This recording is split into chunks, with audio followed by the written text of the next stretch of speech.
आजादी के 9 सालों बाद जब 1956 में ब्रिटिश प्राइम मिनिस्टर क्लेमेंट एटली इंडिया आए थे, तब उनकी मुलाकात कलकत्ता के तभी के गवर्नर पीबी चक्रवर्ती से हुई थी। इस मुलाकात के दौरान इंडिया की आजादी पर उनकी बात छिड़ी और बड़े ही आतुरता के साथ चक्रवर्ती ने ये पूछा कि अंग्रेजों का इंडिया छोड़ने के पीछे का असल कारण क्या था, और इस पर एटली ने जवाब दिया सिर्फ 3 शब्दों में, आजाद हिंद फौज, जिसके लीडर कोई और नहीं बल्कि नेताजी सुभाष चंद्र बोस थे। और एटली का यह कहना था कि उन्हीं के कारण भारत में होने वाले दंगे होने लगे। इसके बाद चक्रवर्ती ने एटली से यह तक पूछा कि गांधी जी का इसमें कितना कंट्रीब्यूशन था। तब हंसते हंसते एटली ने कहा मिनिमल। और इस घटना का जिक्र major general doctor GD Bakshi ने अपने किताब बोस एन इंडियन सामुराई में किया है। लेकिन फ्रेंड्स, ये सुनकर मन में बस सिर्फ एक ही सवाल आता है कि क्या सच में आजादी में गांधी जी से ज्यादा नेताजी सुभाष चंद्र बोस का हाथ था? और अगर ये सच बात है तो क्या आजाद भारत के पहले पीएम नेताजी होने चाहिए थे? वेल,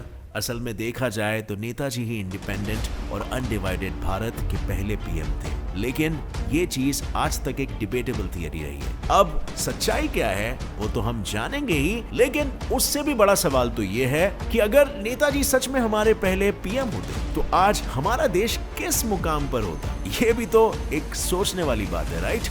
वेल, हेलो फ्रेंड्स, मैं हूं गौरव और आज इसी आइडिया को जीवित करने के लिए हम इतिहास के उन धूल जमे पन्नों को फिर से एक बार पलटेंगे बिना किसी देरी के। In our today's video titled Subhash Chandra Bose अगर इंडिया के फर्स्ट पीएम होते तो क्या होता। सबसे पहले तो स्टार्ट करते हैं उस थियरी से जिस पर आज तक दुनिया भर के कई स्कॉलर्स डिबेट करते आ रहे हैं। इस थियरी के हिसाब से सुभाष चंद्र बोस आजाद और अनडिवाइडेड इंडिया के पहले प्रधानमंत्री थे। लेकिन कैसे?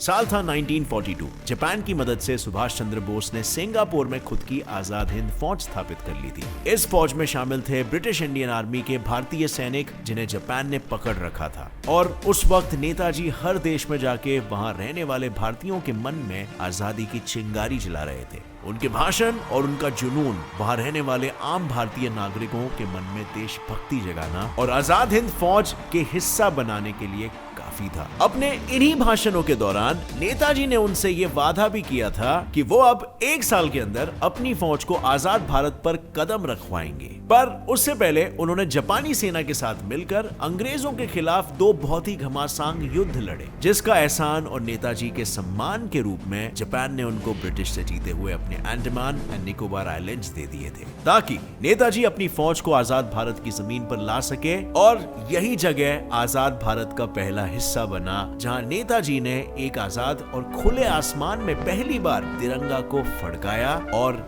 यहां पर स्थापित हुई आजाद हिंद की सरकार। इस सरकार के प्रेसिडेंट, प्रधानमंत्री, फॉरेन मिनिस्टर नेताजी खुद थे। और नेताजी के सरकार की खुद की करेंसी थी, खुद का बैंक था, रेडियो स्टेशन था, स्टैम्प्स थे और यहाँ तक कि खुद का कोर्ट भी था। नेताजी के इस आजाद सरकार को पूरे 9 बड़े बड़े देशों ने मान्यता तक दी थी। जो देश थे Japan, Italy, Germany, Croatia, Manchuria, Burma, Philippines, Thailand और तो और चाइना ने भी। और ठीक इसी वजह से कई लोग ये मानते हैं कि सुभाष चंद्र बोस ही आजाद भारत के पहले प्रधानमंत्री थे। अब इस पे आपकी क्या राय है? मुझे नीचे कमेंट सेक्शन में जरूर बताना। अब फ्रेंड्स, वीडियो में आगे बढ़ने से पहले मैं आपके लिए एक बहुत ही इंटरेस्टिंग ऐप लाया हूं जो है वंडर शेयर का डॉक्टर फोन। iOS 15 अब अपग्रेड करने से पहले घबराने की कोई जरूरत नहीं है, क्योंकि इस ऐप पर आपको 1 सितंबर से 30 सितंबर तक 20% ऑफ मिल रहा है। आइए मैं आपको बताता हूँ आप अपग्रेड कैसे कर सकते हो। सबसे पहले आपको अपना बैकअप डाटा लेना पड़ेगा। डॉक्टर फोन का सिस्टम iOS रिपेयर भी है, जिससे आप इजीली अपने फोन को रिपेयर कर सकते हो। रिपेयर करने से पहले आप लोग ये स्टेप जरूर पढ़ना और उसके बाद आप अपने डिवाइस का मॉडल और सिस्टम वर्जन दोनों यहाँ पे एंटर कर सकते हो और उसके बाद स्टार्ट बटन पे टैप कर दो। यहाँ पर प्रोसेस स्टार्ट हो जाएगा और फिर ये करीब 10 से 15 मिनट का समय लेगा, क्योंकि सिस्टम आपका रिपेयर हो रहा है। और जैसे ये कंप्लीट हो जाएगा उसके बाद आपको डन लिख के आ जाएगा कि आपका ऑपरेटिंग सिस्टम सक्सेसफुली रिपेयर हो चुका है। तो देख सकते हो कितने आसानी से आपका फोन और सिस्टम रिपेयर हो चुका है और अब आपको वायरस और मालवेयर से टोटल प्रोटेक्शन मिलेगा। So click on the link in the description and go download now, 20% off है। But getting back to the topic, theory सच है या नहीं उस पर रिसर्चर्स डिबेट कर ही रहे हैं। लेकिन उनका जवाब आने तक हम जानते हैं कि अगर बोस सच में पूरे आजाद भारत के पहले प्रधानमंत्री होते तो आज हमारे देश में क्या क्या बदलाव होता। सबसे पहला बदलाव तो ये होता कि आज हमारे और चाइना के बीच 36 का आंकड़ा नहीं होता।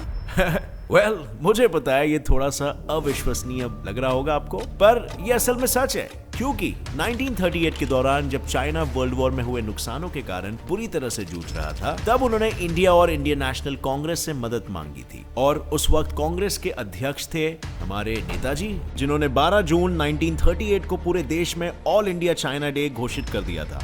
उन्होंने देश भर के सारे लोगों से चाइना की मदद के लिए फंड्स इकट्ठा करने कहा, जिसके बाद नेताजी ने वो सारे पैसे एक एम्बुलेंस और डॉक्टर्स की एक टीम को चाइना में भेजकर उन्हें दिया। और बस उस दिन के बाद चाइना और नेताजी के बीच में बेहद अच्छे संबंध बन चुके थे, और इन्हीं संबंधों के कारण ही तो आजाद हिंद सरकार को मान्यता देने वाले 9 देशों में से एक चाइना भी था। यही सारी चीजों के कारण ऐसा माना जाता है कि अगर हमारे पहले पीएम सुभाष चंद्र बोस होते तो आज चाइना के साथ सरप्राइजिंगली हमारे काफी अच्छे रिलेशंस होते, और ना 1962 का भयानक इंडो चाइना वॉर भी नहीं होता, और आज ना ही दोनों देशों के बॉर्डर्स पर तनाव होता। बदलाव क्रमांक दूसरा, इंडिया पाकिस्तान का बंटवारा नहीं होता। आजाद हिंद फौज के कैप्टन लक्ष्मी सहगल के अनुसार नेताजी सुभाष चंद्र बोस हमेशा से ही भारत के बंटवारे के खिलाफ रहे थे, जिसका जिक्र उन्होंने महात्मा गांधी और पंडित जवाहरलाल नेहरू से भी कहा था। बोस का यह कहना था कि अगर भारत का बंटवारा हुआ तो देश की स्थिति बद से बदतर हो जाएगी, और एक बंटवारे को देख दूसरा राज्य भी फिर बंटवारे की मांग करने लगेगा। और ये बात सच भी तो निकली, क्योंकि अगर हम देखें तो आज की तारीख में भारत के अंदर कितने सारे सेपरेटिस्ट मूवमेंट्स हो रहे हैं, जैसे कि नागालैंड में पंजाब का खालिस्तान मूवमेंट और वेस्ट बंगाल में पनप रहा नक्सलवाद। पर अगर बंटवारे के दौरान बोस जिंदा होते तो शायद वो पाकिस्तान की मांग करने वाले मुस्लिमों को बंटवारा ना मांगने के लिए मना लेते, क्योंकि बोस हमेशा से मुस्लिम लोगों में दूसरे कांग्रेस लीडर्स से ज्यादा लोकप्रिय रहे थे। और उसके पीछे का कारण बिल्कुल सिंपल था कि वो खुद कलकत्ता के एक ऐसे इलाके में पले बड़े थे जो मुस्लिम मेजॉरिटी इलाका था, और उन्होंने कभी भी हिंदुओं में या मुसलमानों में फर्क नहीं देखा था। और अगर हम देखें तो 1937 के दौरान कांग्रेस में 10% से भी कम मुस्लिम लीडर्स थे, और वहीं नेताजी की आजाद हिंद फौज में 30 से 40% मुसलमान सैनिक थे, जो खुद नेताजी के भाषणों से प्रभावित होकर फौज में शामिल हुए थे। इन सारी चीजों की बुनियाद पर यह कहना जायज है कि अगर नेताजी जिंदा होते तो शायद इंडिया पाकिस्तान का बंटवारा कभी नहीं होता। 1947 में दोनों देशों का इतिहास ना ही अपने ही भाइयों के खून से रंगता, और शायद आज पाकिस्तान और बांग्लादेश दोनों आजाद भारत के ही हिस्सा होते। अब फ्रेंड्स, बात करते हैं उस बदलाव का जिससे हमारे देश का चेहरा ही बदल जाता। वो इसीलिए क्योंकि हमारे देश में लोकतंत्र यानी डेमोक्रेसी नहीं होती। क्योंकि अगर सुभाष चंद्र बोस हमारे पहले प्रधानमंत्री होते तो आज हमारा देश कम्युनिज्म या समाजवाद के सिद्धांतों पर चलता। वही कम्युनिज्म जो चाइना, रशिया और हिटलर के जर्मनी की आइडियोलॉजी थी। और ऐसा खुद नेताजी ने अपने किताब द इंडियन स्ट्रगल में कहा था कि वो साम्यवादी संघ नाम की पार्टी बनाना चाहते थे, जिसका मतलब होता है कम्युनिज्म यूनियन। और शायद उन्हें कम्युनिज्म इसीलिए अच्छा लगा होगा क्योंकि वर्ल्ड वॉर के दौरान उन्होंने अपने कम्युनिस्ट एलाइज जैसे कि चाइना, रशिया और जर्मनी को जीतते हुए देखा था, जिस वजह से शायद उन्हें लोकतंत्र से ज्यादा साम्यवाद की विचारधाराएं भाने लगी थी। अब एक मिनट, तो क्या नेताजी भी हिटलर या स्टालिन की तरह तानाशाह बनना चाहते थे? अगर वो पहले प्रधानमंत्री होते तो क्या आज हम पे भी चाइना के लोगों की तरह पाबंदियां लगी होती? अब अगर आपको लगता है कि नेताजी के आने पर शायद भारत का दृश्य कुछ ऐसा हो, तुम गलत हो। क्योंकि नेताजी भले ही अपने विदेशी कम्युनिस्ट दोस्तों से इंस्पायर्ड थे, लेकिन वो उनके जैसा तानाशाह नहीं बनना चाहते थे। वो हमेशा से चाहते थे कि हर भारतीयों को समान राजनीतिक और आर्थिक अधिकार मिले और हर किसी को अपना धर्म चुनने का पूरा अधिकार मिले। और उनकी किताब द इंडियन स्ट्रगल में ये उन्होंने कहा भी है कि वे चाहते थे कि इंडिया एक धर्मनिरपेक्ष देश बने ताकि यहाँ की माइनॉरिटीज को सेकंड क्लास नागरिकों का दर्जा न मिले और सब लोग मिलजुल के देश के विकास में हाथ बढ़ा सके। अब ये सब तो अच्छा है, लेकिन उनके राज में एक और एक बदलाव जो आता है वो ये होता था कि हम इंडियंस थोड़े ज्यादा अनुशासित यानी कि डिसिप्लिन्ड होते, क्योंकि उनका मानना था कि भारत को एक मजबूत लीडर की जरूरत थी जो देश के लोगों को कड़े अनुशासन के महत्व को समझा जाते और लोग ज्यादा जिम्मेदार होते जैसे कि दूसरे कुछ कंट्रीज जैसे कि जापान। लेकिन जिस तरह हर दिन सूरज उगता है और ढलता है, जिस तरह हर सिक्के के दो पहलू होते हैं, बिल्कुल उसी तरह हमारे भी इस कहानी में एक दूसरा पहलू है, एक दूसरा थोड़ा सा डार्क पहलू। यानी अगर प्रधानमंत्री बनने के बाद सुभाष चंद्र बोस भारत में साम्यवाद लाते तो पॉसिबिलिटी है कि भारत में वन पार्टी रूल लागू हो जाता और सामने ऑपोजिशन में कोई पार्टी नहीं होती रूलिंग पार्टी को जिम्मेदार करार करने के लिए।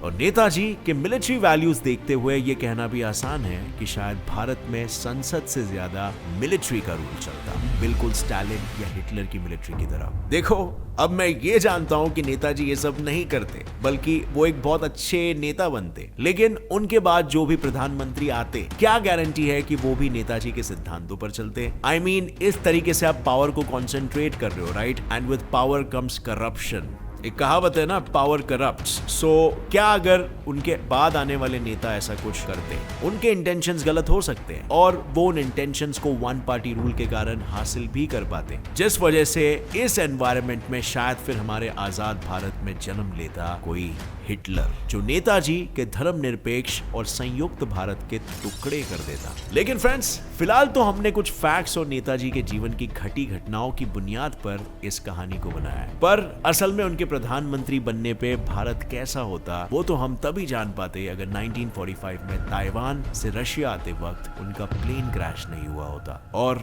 उसमें उनकी मौत नहीं हुई होती। इस चीज पर भी लोग आजादी से लेकर आज तक लोगों में इस बात की बहस जारी है कि बोस उस प्लेन क्रैश में नहीं मरे थे, बल्कि उन्हें कैप्चर किया गया था और फिर उनके साथ अच्छा नहीं किया। ये थियरी अपने आप में ही एक पूरा वीडियो बन सकती है और इसके ऊपर एक पूरी बुक लिखी गई है कि कैसे उन्हें एक रशिया के प्रिजन में बंद रखा था। तो अगर आप इस चीज पर भी एक वीडियो देखना चाहते हो तो नीचे कमेंट सेक्शन में मेरे साथ शेयर करना। अगर आप लोग इंटरेस्टेड हो तो मैं डेफिनेटली एक वीडियो बनाऊंगा। और साथ ही में फ्रेंड्स, उम्मीद है आपको याद हो क्लेमेंट एटली ने क्या कहा था वीडियो के इंट्रोडक्शन में। जिनसे हमें आजादी मिली उनसे रीजन पूछा गया तो उन्होंने ही बताया किस वजह से आजादी मिली थी, जो थे सुभाष चंद्र बोस। सो या ये एक ऐसी चीज है जो हर भारतीय को पता होनी चाहिए इन माय ओपिनियन। अगर इस वीडियो से आपको कुछ भी नया सीखने मिला तो एक लाइक जरूर ठोकना, सब्सक्राइब कर लो get set fly fact channel, क्योंकि यहाँ पर आपको ऐसे इंटरेस्टिंग, माइंड ब्लोइंग और क्यूरियस वीडियोस मिलेंगे जो आपकी बुद्धि और इंटेलिजेंस को बढ़ाते रहेंगे। और हाँ, बेल आइकन को ऑन कर लेना, ऑल नोटिफिकेशंस ऑन करके। With that said, as always, stay curious, keep learning and keep growing. Jai Hind.